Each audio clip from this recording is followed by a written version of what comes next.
ಆತ್ಮೀಯ ಸರ್ವಕುಲ ಬಾಂಧವರು ನಮಸ್ಕಾರ. ನಾನು ನಿಮ್ಮ ಜಗದೀಶ್. ಇವತ್ತಿನ ವಿಡಿಯೋಗಳನ್ನ ತಮಗೆ ಪರಿಚಯ ಮಾಡ್ತೀನಿ.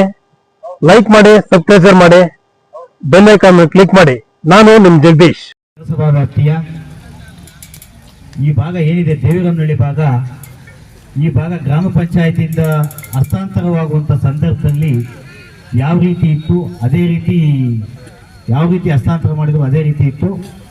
ಈ ಒಂದು ರಸ್ತೆ ಮತ್ತು ಇಲ್ಲಿನ ಒಂದು ಇದನ್ನು ನಮ್ಮ ಮಾನ್ಯ ಶಾಸಕರು ಇದನ್ನೆಲ್ಲ ಗಮನದಲ್ಲಿಟ್ಟುಕೊಂಡು ಈ ಒಂದು ಕಾಮಗಾರಿಗೆ ಮುಖ್ಯಮಂತ್ರಿಗಳ ವಿಶೇಷ ಅನುದಾನದಡಿ 10 ಕೋಟಿ ರೂಗಳನ್ನು ಕೇವಲ ನಮ್ಮ ನಗರಸಭಾ ಭಾಗದ, ಅದರಲ್ಲೂ ಈ ಔಟ್ಸ್ಕರ್ಟ್ ಭಾಗ, ಇದು ನಮ್ಮದು ಏನು ದೇವಿರನಹಳ್ಳಿ ಗ್ರಾಮ ಪಂಚಾಯತಿಯಿಂದ ಹಸ್ತಾಂತರ ಆಗಿತ್ತು, ಈ ಭಾಗಕ್ಕೆ ಸ್ಯಾಂಕ್ಷನ್ ಮಾಡಿಸಿ ಈ ದಿನ ಗುಗ್ನಿ ಪೂಜೆಗೆ ಆಗಮಿಸಿರ್ತಾರೆ. ನಾವೆಲ್ಲರೂ ಕೂಡ ಸೇರಿ ಹಲವಾರು ಅಭಿವೃದ್ಧಿ ಕಾರ್ಯಗಳಿಗೆ ಚಾಲನೆಯನ್ನು ಕೊಡ್ತಾ ಇದ್ದೀವಿ. ಅದರಲ್ಲಿ ವಿಶೇಷವಾಗಿ ಹೊಸ ಬಡಾವಣೆಗಳಲ್ಲಿ ಈ ಹಿಂದೆ ಪಂಚಾಯತಿಗೆ ಸೇರಿ ಇತ್ತೀಚೆಗೆ ನಗರಸಭೆಗೆ ಹಸ್ತಾಂತರ ಆಗ್ತಿರುವಂಥ ಲೇಔಟ್ಗಳಲ್ಲಿ ಮೂಲಭೂತ ಸೌಕರ್ಯಗಳನ್ನ ಒದಗಿಸ್ಲಿಕ್ಕೆ ಇವತ್ತಿಂದ ನಾವು ಹಿಂದೆ ರೆವಿನ್ಯೂ ಲೇಔಟ್ ಇದ್ದಾಗ ಸಾಕಷ್ಟು ಕೆಲಸಗಳು ಪ್ರೈವೇಟ್ ಡೆವಲಪರ್ಸ್ ಡೆವಲಪ್ ಮಾಡೋಕ್ಕಾಗಿತ್ತು. ಆ ಕೆಲಸ ಆಗಿಲ್ಲ. ಈಗ ನಮ್ಮ ಕೇಶಮೂರ್ತಿ ಸಾಹೇಬರು ಹೇಳ್ದಂಗೆ ನಮ್ಮ ನಂಜನಗೂಡು ಪಟ್ಟಣದಲ್ಲೇ ಹಲವಾರು ರೆವಿನ್ಯೂ ಲೇಔಟ್ಸ್ ಇದ್ದಾವೆ. ನಾವು ಹಲವಾರು ಕಡೆ ಭೇಟಿಯನ್ನು ಕೊಟ್ಟಿದ್ದೀವಿ. ಎಲ್ಲರೂ ಕೂಡ ಒಂದು ಪ್ಲ್ಯಾಂಡ್ ರೀತಿ ಲೇಔಟ್ ಡೆವಲಪ್ ಆಗಿಲ್ಲ.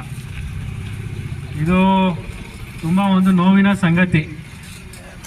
ಆದರೂ ಕೂಡ ನಾವು ಇವತ್ತು ನಮ್ಮ ನಗರಸಭೆ ವತಿಯಿಂದ ನಾವೆಲ್ಲರೂ ಕೂಡ ಜವಾಬ್ದಾರಿ ತಗೊಂಡು ಯಾರೂ ಕೂಡ ದೂಷಣೆ ಮಾಡದೆ ನಮ್ಮ ಜನರಿಗೆ, ನಮ್ಮ ಪಟ್ಟಣ ಪ್ರದೇಶದಲ್ಲಿ ವಾಸ ಇರುವಂಥ ನಮ್ಮ ಜನರಿಗೆ ಮೂಲಭೂತ ಸೌಕರ್ಯಗಳನ್ನ ಕಲ್ಪಿಸ್ಕೊಡ್ಬೇಕು ಅನ್ನೋ ಉದ್ದೇಶವನ್ನು ಇಟ್ಕೊಂಡು ಗೌರವಾನ್ವಿತ ಮುಖ್ಯಮಂತ್ರಿಗಳಾಗಿದ್ದಂತಹ ಸಿದ್ದರಾಮಯ್ಯ ಸಾಹೇಬರ ಆಶೀರ್ವಾದದಿಂದ ನಮ್ಮ ಕ್ಷೇತ್ರಕ್ಕೆ ಏನು ಪ್ರತ್ಯೇಕವಾಗಿ ವಿಶೇಷ ಅನುದಾನ ಸುಮಾರು 50 ಕೋಟಿ ರೂಪಾಯಿಗಳ ಅನುದಾನ ನಮ್ಮ ಕ್ಷೇತ್ರಕ್ಕೆ ಏನು ಬಂದಿತ್ತು, ಅದರಲ್ಲಿ ಪ್ರತ್ಯೇಕವಾಗಿ ನಾವು ಮೊದಲನೇ ಹಂತದಲ್ಲಿ ಸುಮಾರು 10 ಕೋಟಿ ರೂಪಾಯಿಗಳನ್ನು ಈ ನಮ್ಮ ನಗರಸಭೆ ಭಾಗದಲ್ಲಿರುವಂಥ ನೂತನವಾಗಿ ಆಗಿರುವಂಥ ರೆವಿನ್ಯೂ ಲೇಔಟ್ಸ್ ಏನೇನಿದ್ದಾವೆ ಅಲ್ಲಿಗೆ ಅನುದಾನವನ್ನು ಕಲ್ಪಿಸಿಕೊಟ್ಟು ಇಲ್ಲಿ ರಸ್ತೆ, ಚರಂಡಿ, ಈ ಮೂಲಭೂತ ಸೌಕರ್ಯಗಳನ್ನ ಒದಗಿಸಲಿಕ್ಕೆ ಇವತ್ತು ಪ್ರಯತ್ನವನ್ನು ಪಟ್ಟು ಇವತ್ತು ಭೂಮಿ ಪೂಜೆನ ನಾವು ಮಾಡಿದ್ದೀವಿ. ಇವತ್ತು ಒಂದೇ ದಿವಸ ಸುಮಾರು 1,99,00,000 ವೆಚ್ಚದ ಕಾಮಗಾರಿಗಳಿಗೆ ಇವತ್ತು ಒಂದೇ ದಿವಸ ನಾವು ಇಲ್ಲಿ ಭೂಮಿ ಪೂಜೆಯನ್ನು ಮಾಡಿದ್ದೀವಿ. ನಮ್ಮ ಚನ್ನಪ್ಪ ಲೇಔಟ್ನಲ್ಲಿ ಸುಮಾರು 7 ಕಾಮಗಾರಿಗಳು ಒಳಗೊಂಡಂತೆ ಭೂಮಿ ಪೂಜೆಯನ್ನು ಇವತ್ತು ನಾವು ಮಾಡಿರೋಂಥದ್ದು. ಇದರಲ್ಲಿ ಮೂಲವಾಗಿ ಮೊದಲನೇ ಆದ್ಯತೆಯನ್ನು ನಾವು ಚರಂಡಿಗೆ ಕೊಡ್ತಾ ಇದ್ದೀವಿ. ಎರಡು ಬದಿ ಚರಂಡಿಯನ್ನು CC ಚರಂಡಿಯ ನಿರ್ಮಾಣವನ್ನು ಮಾಡಿ ಅದಾದ ಬಳಿಕ ರಸ್ತೆ ಸಮತಟ್ಟು ಫಾರ್ಮೇಷನ್ ಮಾಡೋಂಥ ಒಂದು ಕೆಲಸವನ್ನು ಈ ಒಂದು ಅನುದಾನದಲ್ಲಿ ಈಗ ಮಾಡ್ತಾ ಇದ್ದೀವಿ. ತದನಂತರ ಮುಂದಿನ ದಿನಗಳಲ್ಲಿ ಈ ವರ್ಷ ಬರುವಂಥ ಅನುದಾನದಲ್ಲಿ ಮತ್ತಷ್ಟು ಅನುದಾನವನ್ನು ಪ್ರತ್ಯೇಕವಾಗಿ ಈ ಒಂದು ಭಾಗಕ್ಕೆ ಮೀಸಲಿಟ್ಟು ಇಲ್ಲಿ ಬರುವಂಥ ರಸ್ತೆಗಳನ್ನ ಕೂಡ ಅಭಿವೃದ್ಧಿನ ನಾವು ಮಾಡ್ತೇವೆ. ಇದು ನಮ್ಮ ಜವಾಬ್ದಾರಿ. ಏಕೆಂತಂದರೆ ನಮ್ಮ ಸರ್ಕಾರ ಬಂದಿದ್ದ ಮೇಲೆ ಸಚಿವರಾಗಿದ್ದಂಥ ಈಶ್ವರ್ ಖಂಡ್ರೆ ಸಾಹೇಬರ ಅಧ್ಯಕ್ಷತೆಯಲ್ಲಿ ಸಮಿತಿ ರಚನೆಯನ್ನು ಮಾಡಿ ನಮ್ಮ ಪಟ್ಟಣ ಪ್ರದೇಶದಲ್ಲಿ ರೆವಿನ್ಯೂ ಲೇಔಟ್ಸ್ ಇದ್ದಂಥ ಜನರಿಗೆ ಬಿ ಖಾತೆ ಮಾಡಿಕೊಡುವಂಥ ಕೆಲಸವನ್ನು ಕೂಡ ಸರ್ಕಾರದಿಂದ ಮಾಡಿಕೊಡ್ಲಾಯಿತು. ಅಕ್ರಮ ಸಕ್ರಮ ಯೋಜನೆಯಡಿ ಬಿ ಖಾತೆಗಳನ್ನ ಮಾಡಿಕೊಡುವಂಥ ಸೌಲಭ್ಯವನ್ನು ಕೂಡ ಮಾಡಿಕೊಡ್ಲಾಯಿತು. ಅದಾದ ಬಳಿಕ ಈಗ ನಾವು ನಿಮಗೆ ಮೂಲಭೂತ ಸೌಕರ್ಯಗಳನ್ನ ಕಲ್ಪಿಸ್ಕೊಡ್ಬೇಕು ಅನ್ನೋ ನಿಟ್ಟಿನಲ್ಲಿ ಇವತ್ತು ಈ ಒಂದು ಕಾರ್ಯವನ್ನು ಕೈಗೆತ್ತಿಕೊಂಡು ಭೂಮಿ ಪೂಜೆನ ಇವತ್ತು ಮಾಡ್ತಾ ಇದ್ದೇವೆ. ಒಟ್ಟಾರೆಯಾಗಿ ಇವತ್ತು ಒಂದೇ ದಿವಸ ಸುಮಾರು 5,38,00,000 ವೆಚ್ಚದ ಕಾಮಗಾರಿಗಳಿಗೆ ಇವತ್ತು ಒಂದೇ ದಿವಸ ನಾವು ಚಾಲನೆ ಕೊಡ್ತಿದ್ದೀವಿ. ಔಟ್ ಆಫ್ 10 crores ಇವತ್ತು ಒಂದೇ ದಿವಸ ಸುಮಾರು 5,38,00,000 38 ಲಕ್ಷ ವೆಚ್ಚದ ಕಾಮಗಾರಿಗಳು ಇವತ್ತೊಂದೇ ದಿವಸ ನಾವು ಚಾಲನೆಯನ್ನು ಪಟ್ಟಣ ಪ್ರದೇಶದಲ್ಲಿ ಪ್ರತ್ಯೇಕವಾಗಿ ಕೊಡ್ತಾ ಇದ್ದೇವೆ. ಅದರಿಂದ ಇದು ಇವತ್ತಿನ ವಿಚಾರ. ಈಗಾಗಲೇ ಹೇಳ್ದಂಗೆ ಮೊದಲನೇ ಆದ್ಯತೆ ನಾವು ಈ ಹೊಸ ಲೇಔಟ್ಗಳಲ್ಲಿ ಚರಂಡಿಗೆ ಮೊದಲನೇ ಆದ್ಯತೆಯನ್ನು ಕೊಟ್ಟು ರಸ್ತೆಯನ್ನು ಸಮತಟ್ಟು ಮಾಡ್ತೇವೆ. ತದನಂತರ ಈ ವರ್ಷ ಬರುವಂಥ ಅನುದಾನದಲ್ಲಿ ರಸ್ತೆಯನ್ನು ಕೂಡ ಮಾಡಿಸುವಂಥ ಕೆಲಸವನ್ನು ನಾವು ಮಾಡ್ತೇವೆ. ವ್ಯಾಪ್ತಿ ತುಂಬ ದೊಡ್ಡದಿದೆ, ಸಾಕಷ್ಟು ಲೇಔಟ್ಸ್ ನಿರ್ಮಾಣ ಆಗಿದೆ. ಎಲ್ಲೂ ಕೂಡ ಮೂಲಭೂತ ಸೌಕರ್ಯಗಳಾಗಲಿ ಒಂದು ಪ್ಲ್ಯಾನ್ ರೀತಿಯಾಗಲಿ ಲೇಔಟ್ ಎಲ್ಲೂ ಕೂಡ ಫಾರ್ಮೇಷನ್ ಆಗಿರೋದನ್ನು ನಾವು ನೋಡಿಲ್ಲ, ನೀವು ಕೂಡ ನೋಡಿರೋದಿಲ್ಲ. ಅದರಿಂದ ಈ ಒಂದು ಜವಾಬ್ದಾರಿಯನ್ನು ನಾವೆಲ್ಲರೂ ಕೂಡ ವಹಿಸ್ಕೊಂಡು ಹಂತವಾಗಿ ನಮ್ಮ ಹೊಸ ಬಡಾವಣೆಗಳೆಲ್ಲಿದೆ ಅಲ್ಲಿಗೆ ಮೂಲಭೂತ ಸೌಕರ್ಯಗಳನ್ನ ಒದಗಿಸಲಿಕ್ಕೆ ಪ್ರಾಮಾಣಿಕ ಪ್ರಯತ್ನವನ್ನು ನಾವು ಮಾಡಿಕೊಂಡು ಹೋಗ್ತಾ ಇದ್ದೇವೆ. ಇದಕ್ಕೂ ಪೂರಕವಾಗಿ ಈಗಾಗಲೇ ನಮ್ಮ ನಗರಸಭಾ ಕಮಿಷನರ್ ಅವರು ಮಾತನಾಡ್ತಾ ಹೇಳಿದ್ರು, UGD ಸಮಸ್ಯೆ ಕೂಡ ಈ ಭಾಗದಲ್ಲಿ ಸಾಕಷ್ಟು ಇತ್ತು. ಅದ್ರ ಕೂಡ ಗಮನ ಹರಿಸಿ ಈಗಾಗಲೇ ಒಂದು ಮಿನಿ STPಯನ್ನು ಕೂಡ ಸ್ಯಾಂಕ್ಷನ್ ಮಾಡಿಸಿ ಸುಮಾರು 21 ಕೋಟಿ ರೂಪಾಯಿಗಳಿಗೆ UGD ಕೆಲಸ ಕೂಡ ಈಗ ಪ್ರಾರಂಭ ಆಗಿರೋವಂಥದ್ದು.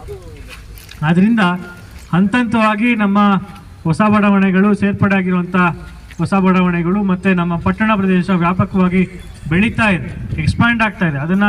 ಅದ್ರ ಮೇಲೆ ಗಮನವನ್ನು ಇಟ್ಟು ಇವತ್ತು ಈ ಒಂದು ಕಾರ್ಯವನ್ನು ನಾವು ಮಾಡ್ತಾ ಇದ್ದೇವೆ. ಮುಂದೆ ಕೂಡ ಇದನ್ನು ಮಾಡಿಕೊಂಡು ಹೋಗ್ತೇವೆ. ಜೊತೆಗೆ ತಾವೆಲ್ಲರೂ ಕೂಡ ಹೇಳಿದ್ದೀರಾ, ಇವತ್ತು ಈ ಒಂದು ರಸ್ತೆ ಸಾಕಷ್ಟು ಸಂಚಾರ ಇದರಲ್ಲಿ ಆಗ್ತದೆ, ವೆಹಿಕಲ್ ಮೂವ್ಮೆಂಟ್ ಸಾಕಷ್ಟು ಇರ್ತದೆ. ಆದ್ದರಿಂದ ಈ ರಸ್ತೆಗೆ ಮೂಲಭೂತವಾಗಿ ಸ್ಟ್ರೀಟ್ ಲೈಟ್ ವ್ಯವಸ್ಥೆನ ಕೂಡ ಮಾಡಿಕೊಡ್ಬೇಕು ಅಂತ ತಾವು ಕೇಳಿದ್ದೀರಾ. ಈಗಾಗಲೇ ಸಾಕಷ್ಟು ಹೊಸ ಬಡಾವಣೆಗಳಲ್ಲೂ ಕೂಡ ಈ ಡಿಮ್ಯಾಂಡ್ ಇತ್ತು. ಅದರಂತೆ ಒಂದು ಸರ್ವೆಯನ್ನು ಮಾಡಿಸಿ ನಮ್ಮ ಪಟ್ಟಣ ಪ್ರದೇಶಕ್ಕೆ ಓವರಾಲ್ ಎಷ್ಟು ಸ್ಟ್ರೀಟ್ ಲೈಟ್ನ ಅವಶ್ಯಕತೆ ನಮ್ಮಲ್ಲಿ ಇದೆ ಅನ್ನೋ ಸರ್ವೆಯನ್ನು ಮಾಡಿಸಿ ಈಗಾಗಲೇ ನಮ್ಮ DC ರವರು ಅವರು ನಗರಸಭೆ ಈಗ ಬಾಡಿ ಇಲ್ಲದೆ ಇರೋದ್ರಿಂದ ಅವರೇ ಅಧ್ಯಕ್ಷರಿರ್ತಾರೆ. ಅದರಿಂದ ಅವರ ಗಮನ ಕೂಡ ಇದಕ್ಕೆ ತರಲಾಗಿದೆ. ಆದಷ್ಟು ಬೇಗ ಆ ಒಂದು ಅನುದಾನವನ್ನು ಕೂಡ ಅವರಿಂದ ರಿಲೀಸ್ ಮಾಡಿಸಿ ಸ್ಟ್ರೀಟ್ ಲೈಟ್ ವ್ಯವಸ್ಥೆಯನ್ನು ಕೂಡ ಹಂತವಾಗಿ ಮಾಡಿಕೊಡ್ತೀವಿ. ಹಿಂದೆ ಕೂಡ ಮಾಡಿದ್ದೀವಿ, ಮುಂದಕ್ಕೂ ಕೂಡ ಎಷ್ಟು ರಿಕ್ವೈರ್ಮೆಂಟ್ ಇದೆ ಅಷ್ಟಕ್ಕೂ ಕೂಡ ನಾವು ಮಾಡಿಕೊಡೋದ ಕೆಲಸವನ್ನು ಮಾಡ್ತೀವಿ. ನಾನು ತಮ್ಮಲ್ಲಿ ಕೇಳ್ಕೊಳ್ಳೋದಿಷ್ಟೇ, ದಯಮಾಡಿ ಇನ್ನೂ ಮಾಡೋ ಅಂಥದ್ದು ಸಾಕಷ್ಟು ಕೆಲಸಗಳಿದೆ. ಯಾಕೆಂತಂದರೆ ಈಗೆಲ್ಲ ಹೊಸ ಬಡಾವಣೆಗಳು ಜವಾಬ್ದಾರಿ ನಮ್ಮಲ್ಲಿ ಇರೋದ್ರಿಂದ ಸಾಕಷ್ಟು ಕೆಲಸ ಇದೆ. ಅದರಿಂದ ತಾವೆಲ್ಲರೂ ನಮಗೆ ಸಹಕಾರವನ್ನು ಹಾಗೆ ಸಮಯವನ್ನು ನೀಡಬೇಕು ಅಂತ ತಮ್ಮ ಕೈ ಮುಗಿದು ನಾನು ಪ್ರಾರ್ಥನೆ ಮಾಡಲಿಕ್ಕೆ ಇವತ್ತು ನಾನು ಬಯಸ್ತೇನೆ. ಇಷ್ಟನ್ನ ಹೇಳಿ, ನಿಮ್ಮಲ್ಲಿ ಏನಾದರೂ ಸಮಸ್ಯೆಗಳಿತ್ತು ಅಂತಂದರೆ ಈಗಾಗಲೇ ನಮ್ಮ ನಗರಸಭಾ ಭಾಗದಲ್ಲಿ 31 ವಾರ್ಡ್ಗೂ ನಾವು ಏನೋ ಒಂದು QR ಕೋಡನ್ನು ಅಳವಡಿಕೆ ಮಾಡಿದ್ದೀವಿ. ಆ QR ಕೋಡನ್ನು ಕೂಡ ತಾವು ಬಳಕೆ ಮಾಡಿಕೊಂಡು ತಮ್ಮ ಸಮಸ್ಯೆಗಳನ್ನು ಹೇಳ್ಕೊಬೋದು. ಜೊತೆಗೆ ಹೆಲ್ಪ್ಲೈನ್ ನಂಬರ್ ಕೂಡ ಮಾಡಿದ್ದೀವಿ ಅಂತ ನಗರಸಭಾ ಆಯುಕ್ತರು ಇವತ್ತು ಹೇಳಿದ್ದಾರೆ. ಅದನ್ನು ಕೂಡ ತಾವು ಬಳಕೆ ಮಾಡಿಕೊಂಡು ತಮ್ಮಲ್ಲಿ ಏನು ಸಮಸ್ಯೆಗಳಿದ್ರೂ ಕೂಡ ಅದನ್ನು ಅಡ್ರೆಸ್ ಮಾಡ್ಬೋದು.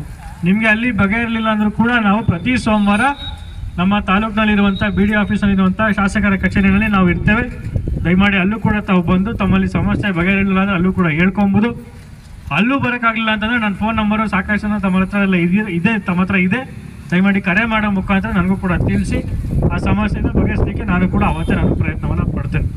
ಇಷ್ಟನ್ನು ಹೇಳಿ ಇವತ್ತಿನ ದಿವಸ ತಾವೆಲ್ಲರೂ ಕೂಡ ಈ ಒಂದು ಕಾರ್ಯಕ್ಕೆ ಆಗಮಿಸಿ ಈ ಒಂದು ಕಾರ್ಯಕ್ರಮದಲ್ಲಿ ಭಾಗವಹಿಸಿ ಯಶಸ್ವಿಗೊಳಿಸ್ಕೊಡೋದಕ್ಕೆ ತಮ್ಮೆಲ್ಲರೂ ಕೂಡ ವಂದನೆ ಸಲ್ಲಿಸಿ. ಜೊತೆಗೆ ಈ ಕಾಮಗಾರಿ ನಡೀತಾ ಇರ್ತದೆ.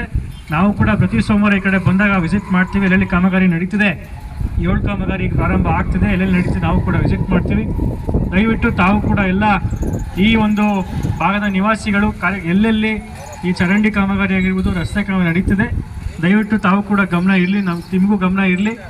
ಆ ಕಾಮಗಾರಿ ಎಲ್ಲರೂ ಒಂದು ಕಡೆ ಕಾಂಪ್ರಮೈಸ್ ಆಗ್ತಿದ್ರೆ, ಕಾಮಗಾರಿ ಅಷ್ಟು ಗುಣಮಟ್ಟವಾಗಿ ಬರ್ತಿಲ್ಲ ಅಂತಂದರೆ ದಯಮಾಡಿ ತಾವು ಕೂಡ ನಮಗೆ ನಗರಸಭಾ ಆಯುಕ್ತರಿಗಾಗಿ ನಮಗಾಗಿ ತಿಳಿಸುವಂಥ ಕೆಲಸವನ್ನು ತಾವಲ್ಲಿ ಕೂಡ ಮಾಡಬೇಕು ಅನ್ನೋದನ್ನು ತಮ್ಮಲ್ಲಿ ಮನವಿಯನ್ನು ಮಾಡ್ತಾ ಇವತ್ತಿನ ದಿವಸ ತಾವೆಲ್ಲರೂ ಕೂಡ ಬಂದು ಒಂದು ಕಾರ್ಯಕ್ರಮದಲ್ಲಿ ಭಾಗವಹಿಸಿ ಯಶಸ್ವಿಗೊಳಿಸ್ಕೊಂಡಿದ್ದಕ್ಕೆ ತಮ್ಮೆಲ್ಲರೂ ಕೂಡ ವಂದನೆಯನ್ನು ಸಲ್ಲಿಸಿ ನನ್ನ ಮಾತನ್ನು ಮುಗಿಸ್ತೇನೆ. ಎಲ್ರಿಗೂ ನಮಸ್ಕಾರ. ಕೇಶವಮೂರ್ತಿ ಸಾಹೇಬರಿಗೆ ಹಾಗೂ ವೇದಿಕೆಯಲ್ಲಿ ಎಲ್ಲ ಗಣ್ಯರಿಗೆ ಹಾಗೂ